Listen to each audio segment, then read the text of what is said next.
Assalamualaikum warahmatullahi wabarakatuh. Saya Faiz Yasmin Maulana dengan 3 digit NRP terakhir 230 akan menjelaskan terkait video yang menjadi penugasan terakhir infrastruktur TI. Langsung saja. Yang pertama yang ada di dalam video tersebut adalah the internet, HTTP, and HTML.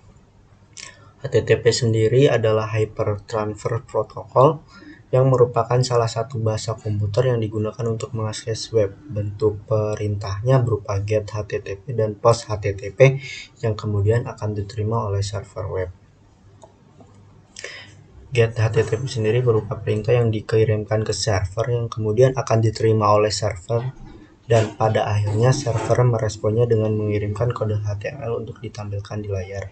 Sedangkan POST HTTP berupa informasi yang diberikan kepada server seperti saat kita login di web dengan menggunakan email kita. Bersamaan POST HTTP ini menyimpan data cookie berupa angka yang tak kasat mata yang hanya dilihat oleh browser sebagai pengingat ketika kita akan login pada web yang sama. HTML sendiri adalah singkatan dari Hypertext Markup Language, yaitu bahasa markup standar yang membuat dan menyusun halaman dan aplikasi web. Biasanya, penggunaan umum HTML adalah untuk menyusun bagian paragraf, heading, maupun link pada halaman web.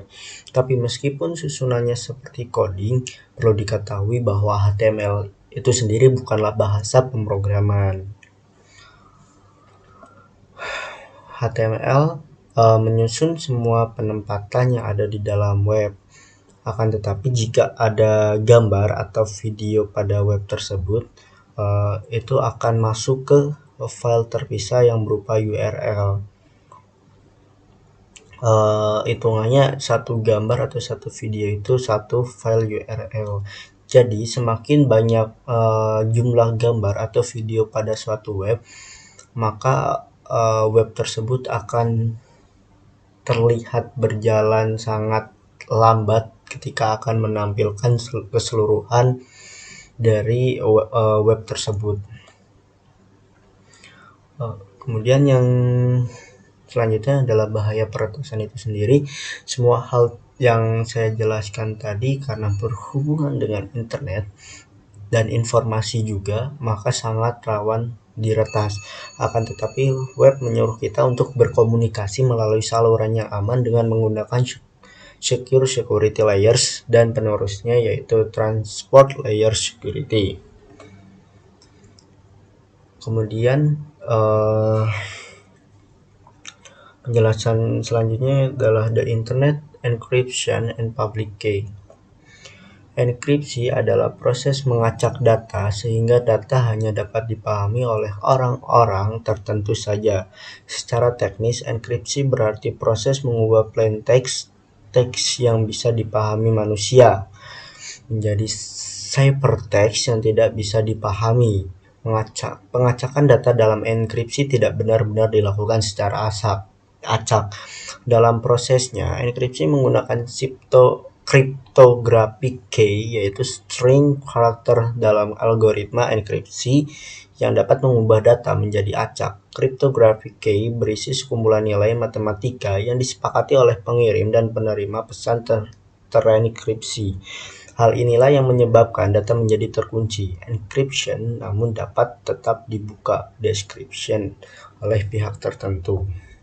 Sedangkan deskripsi itu sendiri adalah proses mengubah data yang terenkripsi yang tidak dapat terbaca menjadi bentuk yang mudah dibaca. Deskripsi juga dapat dilakukan secara otomatis atau manual dengan menggunakan kata sandi atau password. Selama proses tersebut, sistem akan mengekstraknya dan mengubah menjadi teks dan gambar agar tidak hanya dipahami oleh pembaca saja, tetapi sistem juga dapat membacanya secara keseluruhan. Komunikasi yang aman. Komunikasi aman saat ini dienkripsi dengan 256 bit. Akan tetapi dibutuhkan waktu yang sangat lama untuk komputer biasa menebak atau mencari kode enkripsi yang benar pada penguncian 256 bit. Akan tetapi chip komputer saat ini terus berkembang sehingga mungkin suatu saat nanti penguncian 256 bit tidak cukup untuk sebuah komunikasi yang aman. Kemudian ada yang namanya asymmetric encryption, different key for encryption and description. Kunci publik digunakan untuk mendeskripsi dan siapapun bisa menggunakannya untuk membuat sebuah rahasia. Namun rahasia tersebut hanya dapat dienkripsi oleh komputer dengan akses menuju private key tersebut. Contohnya seperti kotak pos. Dalam sebuah kotak pos, tukang pos dengan leluasanya bisa memasukkan surat-surat dari surat-surat yang dikirimkan ke kotak tersebut. Akan tetapi tukang pos tidak bisa mengambil semua isi dari kotak tersebut karena akses untuk mengambil semua surat yang ada di dalam kotak pos tersebut hanya dimiliki oleh si pemilik kotak pos tersebut. Dan yang ketiga adalah the Internet Cyber Security and Crime. Virus komputer adalah sebelumnya ada beberapa hal yang mengancam keamanan cyber atau yang sering dilakukan oleh penjahat cyber. Yang pertama, mereka menggunakan virus. Virus komputer adalah sebuah program komputer yang memiliki karakteristik sama dengan virus biologi. Dia akan melakukan duplikasi diri dan menyebar dengan menyusup ke program komputer. Sifat virus komputer adalah parasit dan biasa menempel pada program .exe atau .com serta file dokumen lain saat akan melebarkan serangannya. Program perusak ini juga bisa menular ke komputer lain. Salah satu caranya yaitu melalui pertukaran file menggunakan removable media seperti flash disk atau file unduhan dari internet maupun lewat jaringan Ethernet. DDoS merupakan kependekan dari Distributed Denial of Service, atau dalam bahasa Indonesia dapat diartikan sebagai penolakan layanan secara terdistribusi. DDoS adalah jenis serangan yang dilakukan dengan cara membanjiri lalu lintas jaringan internet pada server, sistem, atau jaringan. Umumnya, serangan ini dilakukan menggunakan beberapa komputer host. Penyerangan sampai dengan komputer target tidak bisa diakses, seperti itu. Walaupun web itu bisa menerima sampai beberapa juta perintah mungkin, tetapi apabila sudah melewati ambang batas kemampuan web tersebut, maka web tersebut akan rusak, down atau lemot gitu. Terus ciri-ciri website terkena DDoS attack adalah yang pertama, bandwidth mengalami lalu lintas yang sangat padat secara drastis baik download atau upload, terjadi tiba-tiba dan berlangsung secara terus-menerus. Jika target adalah VPS, bisa jadi konsumsi bandwidth akan mencapai batas penggunaan sehingga VPS tidak bisa diakses. Yang kedua, load CPU menjadi sangat tinggi. Padahal tidak ada proses yang dieksekusi yang mengakibatkan kinerja menjadi menurun sampai dengan website tidak bisa diakses. Yang ketiga, jika sistem Anda berada pada penyedia layanan VPS, terkadang ada yang menyediakan layanan informasi jika waktu-waktu terjadi aktivitas mencurigakan pada server. Anda bisa mengaturnya sendiri.